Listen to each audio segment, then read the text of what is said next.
அனைவருக்கும் வணக்கம். கடகராசிக்காரர்களுக்கு கஷ்டத்தின் பிடியில் சிக்கி தவிக்கக்கூடிய கடகராசிக்காரர்களுக்கு 2024 ஏப்ரல் மாதம் 15ஆம் தேதி முதல் திடீர் கோடீஸ்வர யோகம் நிறைந்த ஒரு தருணமாக மாறுகிறது என்பதை ராசியின் ராஜயோகாதிபதியான குரு லாபஸ்தானத்தில் நுழைவதால் உறுதிப்படுத்துகிறாருங்க.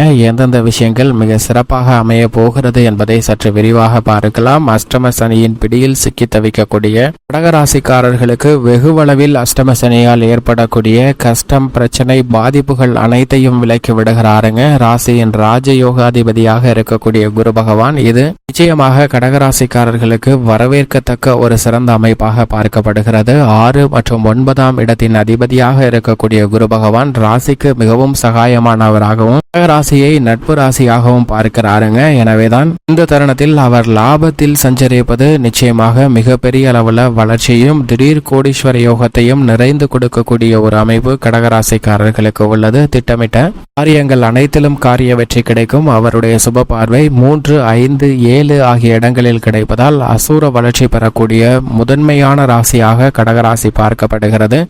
கஷ்டத்தின் பிடியில் சிக்கி தவிக்கக்கூடியவர்களுக்கு திடீர் கோடீஸ்வர யோகத்தை கொடுக்கக்கூடிய வகையில் மிகவும் வலுவாக நவகிரகங்களிலே முழு சுப கிரகமாகவும் தோஷமற்றவராகவும் மனித வாழ்வில் முன்னேற்றத்தை அள்ளி கொடுக்கக்கூடிய மிக சிறந்த கிரகமாக இருக்கக்கூடிய குரு பொதுவாக மேசராசியில் இருந்து ரிஷபராசிக்குள் நுழைகிறாருங்க. சுக்கிரனின் ஆட்சி வீடான ரிஷபராசி அவருக்கு பகை வீடாக பார்க்கப்படுகிறது. பகை வீடாக இருந்தாலும் கூட கோல்சார விதியின் அடிப்படையில் குரு சஞ்சரிக்கும் இடமும் அவருடைய சுப பார்வையும் பல்வேறு இடங்களை வலுப்படுத்துவதால் நிச்சயமாக கஷ்டத்தின் பிடியில் சிக்கி தவிப்பவர்களுக்கு நல்லதொரு முன்னேற்ற வாய்ப்பை நிறைந்து கொடுப்பதோடு மட்டுமல்லாது திடீர் கோடீஸ்வர யோகத்தை கொடுக்கக்கூடிய ஒரு மிக சிறந்த வலுவான அமைப்பிற்கு மாறியிருக்கிறாருங்க. அதிலும் குறிப்பாக குருவை பொறுத்த வரைக்கும் முழு சுபகிரகமாக இருப்பதால் 2, 5, 7, 9 மற்றும் 11 ஆகிய இடங்கள்ல அபரிவிதமான வளர்ச்சியை அள்ளி கொடுப்பாருங்க. ஆனால் அதே சமயம் குரு பகவான் ஜென்ம ராசியில் அமருவதால் சில சிரமங்கள் ஏற்படுவதற்கான வாய்ப்பு இருக்கு. ஆனால் மற்ற இடங்கள்ல அஷ்டமம், 3,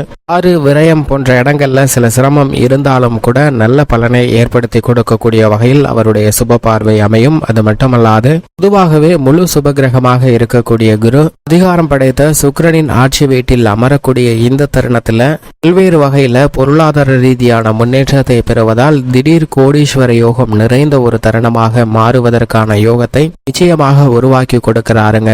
குருவின் அமைப்பு பல்வேறு வகையில ஏற்படக்கூடிய சிரமங்களை விலக்கி முன்னேற்றத்தை நிறைந்து கொடுக்கக்கூடிய ஒரு சிறந்த அமைப்பாக பார்க்கப்படுகிறது. உதாரணமாக நாம் எந்த பணியை செய்தாலும் அதை திறமையாக செய்ய முடியவில்லை, அதில் தோல்வியை மட்டும்தான் சந்திக்கிறோம் என்று பல நேரங்களில் வருத்தப்பட்டது உண்டாக ஒரு சூழ்நிலை நிறைந்திருக்குங்க. ஏனென்றால் ஒரு உணவகம் வைக்கலாம் என்றால் அந்த உணவகம் வைத்ததற்கு பிறகு அபரிவிதமான போட்டிகள் அந்த இடத்தில் நிறைந்து காணப்படும். பல உணவகங்கள் திறக்கப்படக்கூடிய ஒரு சூழ்நிலை உருவாகுவதால் நிச்சயமாக தோல்வியை சந்திக்க வேண்டிய ஒரு சூழ்நிலை ஏற்படுகிறது. அதே போன்று விதமான தொழிலை ஆரம்பித்தாலும் கூட அதில் பெரிய அளவிற்கு நல்ல முன்னேற்றம் கிடைக்காமல் போட்டிகளும் பொறாமைகளும் நிறைந்து இருக்கக்கூடிய ஒரு சூழ்நிலையாக அமைந்திருப்பதால் பல்வேறு வகையான சிரமங்களை சந்திப்பதற்கான ஒரு சூழ்நிலை உருவாகலாம். ஆனால் தற்போது குரு மிகவும் வலுவாக சுகங்களை அள்ளித்தரக்கூடிய சுகாதிபதியாக இருக்கக்கூடிய சுக்கிரனின் ஆட்சி வீட்டில் அமர்ந்திருக்கிறாருங்க. குருவின் பார்வையில் சுக்கிரன் பகை கிரகமாக இருந்தாலும் சுக்கிரனின் பார்வையில் குரு சமகிரகமாக பார்க்கப்படுகிறார். எனவேதான் சுகாதிபதியாக இருக்கக்கூடிய சுக்கிரனின் ஆட்சி வீட்டில்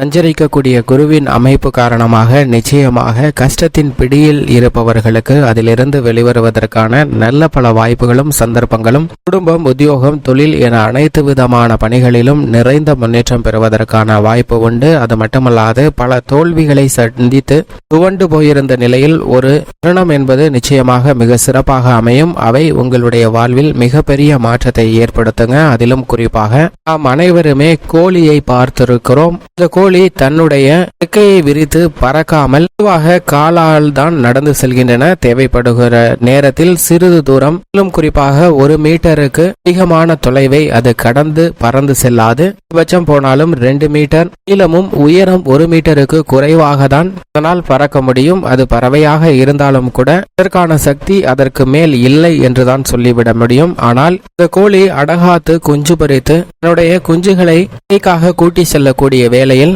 ஒரு பருந்தோ அல்லது காகமோ தன்னுடைய குஞ்சுகளை கவர்ந்து செல்லக்கூடிய சூழ்நிலை ஏற்படும் போது அதை பார்த்து கொண்டு செவனேன்னு சும்மாவே இருக்காதுங்க. ஏனென்றால் இது சக்திக்கு மீறிய திறமையை அந்த இடத்தில் வெளிப்படுத்தும். ஒரு தென்னமரம் உயரத்திற்கு அந்த கோழி பறந்து சென்று தன்னுடைய குஞ்சை மீட்டு வருவதற்காக போராடக்கூடிய திறமை அதிலிருந்து வெளிப்படக்கூடிய வாய்ப்பு நிச்சயமாக உண்டுங்க. இதுபோன்றுதான் தங்களுடைய வாழ்வில் கஷ்டத்தின் பிடியில் சிக்கி தவிக்கி பல்வேறு விதமான சிரமங்கள்ல மூழ்கடிக்கப்பட்ட உங்களுக்கு நிச்சயமாக குரு பயிற்சி 2024 மிகப்பெரிய அளவுல நல்ல சந்தர்ப்பத்தை ஏற்படுத்தி கொடுக்க போகிறது. அந்த கோழிக்கு எப்படி ஒரு கஷ்டமான சூழ்நிலை வந்ததோ அப்போதுதான் அதனுடைய முழு திறமையும் வெளிக்கொணரக்கூடிய ஒரு சந்தர்ப்பம் உருவாகிற்று. அது போன்றுதான் தனது பகை கிரகமாக இருக்கக்கூடிய சுக்கிரனின் ஆட்சி வீட்டில் சஞ்சரிக்கும் போது மிக சிறந்த அளவுல முன்னேற்ற வாய்ப்பை நிறைந்து ஏற்படுத்தி கொடுக்க போகிறாருங்க. இது நிச்சயமாக கஷ்டத்தின் பிடியில் சிக்கி தவிப்பவர்களுக்கு கஷ்டத்தை குறைப்பதோடு மட்டுமல்லாது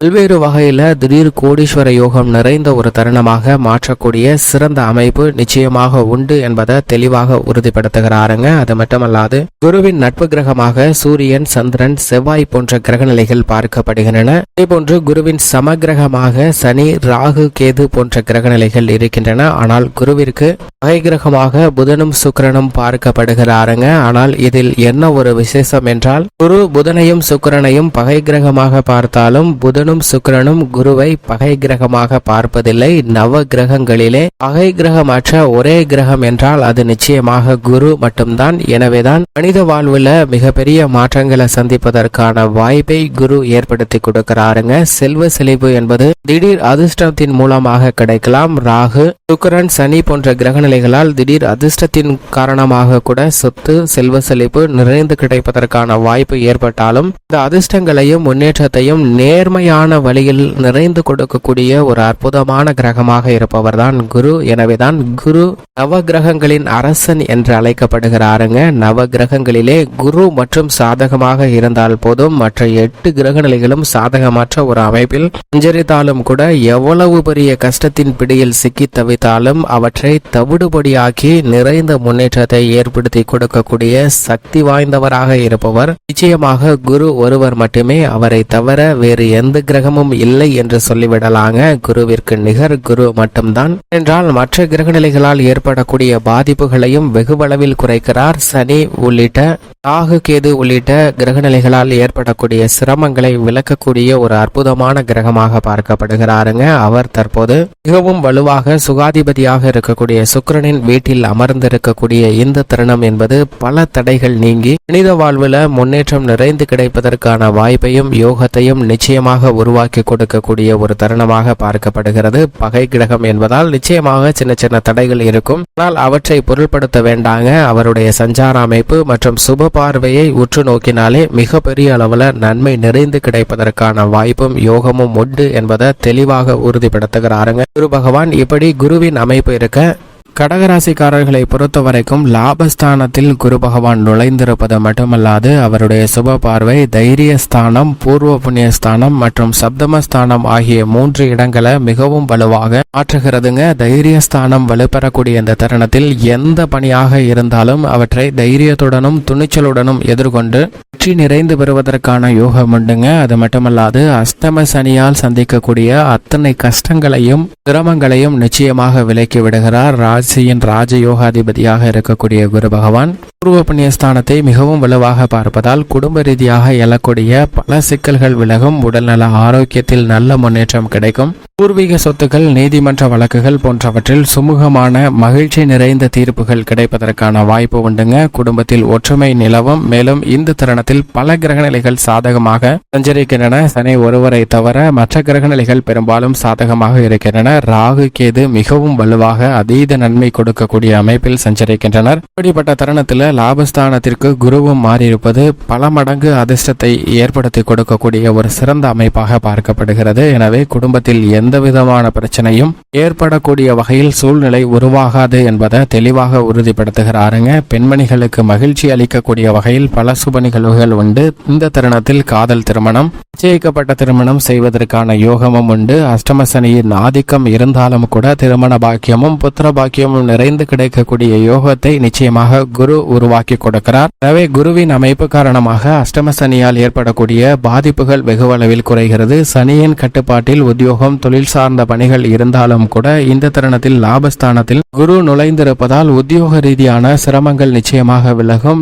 தேவையில்லாத கருத்து வேறுபாடுகள், மேலதிகாரிகளுடன் ஏற்பட்ட பிரச்சனைகள் போன்ற அனைத்துமே சுமூகமாக தீர்வு காணப்படும். உத்தியோக ரீதியாக அடிக்கடி பயணம் மேற்பட்ட சூழ்நிலையில் நிச்சயமாக மாறுதலை சந்திக்கக்கூடிய ஒரு தருணமாகவும் எதிர்காலத்தை பற்றிய அச்சம் நீங்கக்கூடிய வாய்ப்பு மிக சிறப்பாக கிடைக்கிறது. முன்கோபம் இல்லாமல் பணியில் உற்சாகமும் ஆர்வமும் நிறைந்து கிடைப்பதோடு நீங்கள் எதிர்பார்க்கக்கூடிய முன்னேற்றம், பல சலுகைகள் இந்த தருணத்தில் நிச்சயமாக கிடைப்பதற்கான வாய்ப்பு உண்டு என்பதை குரு உறுதிப்படுத்துகிறார். தொழில்துறை, வியாபாரத்துறையில் சனியை தவிர பெரும்பான்மையான கிரகநிலைகள் சாதகமாக சஞ்சரிப்பதால் நிச்சயமாக போட்டிகள், பொறாமைகள் குறையும். உங்களுக்கு மறைமுகமாக சூழ்ச்சி செய்தவர்கள் கூட அதில் இருந்து விலகுவதற்கான யோகம் நிச்சயமாக கிடைக்கிறது. தொழில்துறை, வியாபாரத்துறை அபிவிருத்தி அடையக்கூடிய ஒரு சிறந்த தருணமாக அமைய போகிறது என்பதை குரு உறுதிப்படுத்துகிறாருங்க. சற்று சனி சாதகமற்று இருப்பதால் அகலக்கால் வைக்க வேண்டாம். மிகப்பெரிய திட்டங்களை மிக பெரிய அளவுல திட்டமில்லாமல் செயல்படுத்த முயற்சி செய்ய வேண்டாங்க. ஆனால் மிகப்பெரிய லாபம் நிறைந்து கிடைப்பதற்கான வாய்ப்பு உண்டு என்பதை குரு உறுதிப்படுத்துகிறார். எனவே எந்த விதமான சிரமமும் நிச்சயமாக இந்த தருணத்தில் ஏற்படாது. கலைத்துறை ரீதியான பணிகளில் மிகவும் வலுவாக சுக்கிரன் சாதகமாக சஞ்சரிக்கிறாருங்க. எனவே கலைத்துறை ரீதியான பணிகள் மிக சிறப்பாகவும் சாதகமாகவும் அமையும். திட்டமிட்ட அனைத்து காரியங்களும் நிறைவேறும்.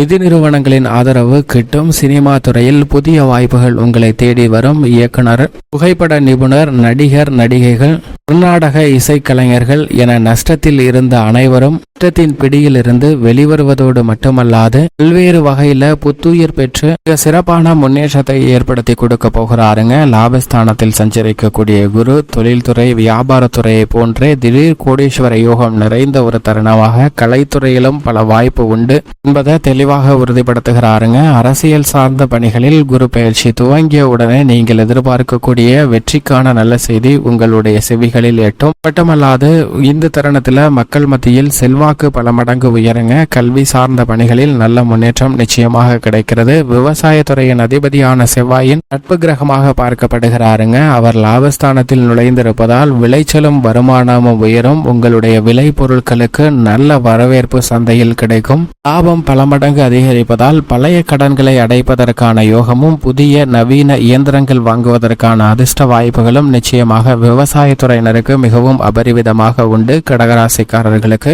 பெண்மணிகளை பொறுத்த வரைக்கும் உங்களுடைய நலனை பேணி காக்கக்கூடிய முக்கியமானவராக இருப்பவர் குரு பகவான். அப்படிப்பட்டவர் லாபஸ்தானத்தில் இருப்பதால் ரெட்டிப்பு மகிழ்ச்சியும் மனநிறைவும் பெண்மணிகளுடைய வாழ்வில் நிறைந்திருக்குங்க. தசாபதிகள் வலுவாக இருந்தால் திருமணம், புத்திர பாக்கியம் மட்டுமல்ல, உங்களுடைய வாழ்நாள் முழுவதும் மகிழ்ச்சியை சந்திப்பதற்கான யோகம் உண்டு. அது மட்டுமல்லாது தொழில் துறையிலும் உத்தியோக ரீதியான பணிகளிலும் நல்ல முன்னேற்றம் இந்த தருணத்தில் நிச்சயமாக கிடைப்பதற்கான வாய்ப்பும் யோகமும் பெண்மணிகளுக்கு உண்டு. மேலும் சாதகமாக மாற்றிக்கொள்ள நிச்சயமாக குரு பயிற்சி துவங்கிய முதல் 3 மாதம் வரை கடகராசிக்காரர்கள் வாரத்தில் வியாழக்கிழமை விரதமிருந்து அருகாமையில் உள்ள குரு பகவான் அல்லது நவகிரக சன்னதி சென்று தீபமேற்றி வழிபாடு செய்யுங்கள். நீங்கள் நினைக்கக்கூடிய காரியம் அப்படியே நடைபெறும்.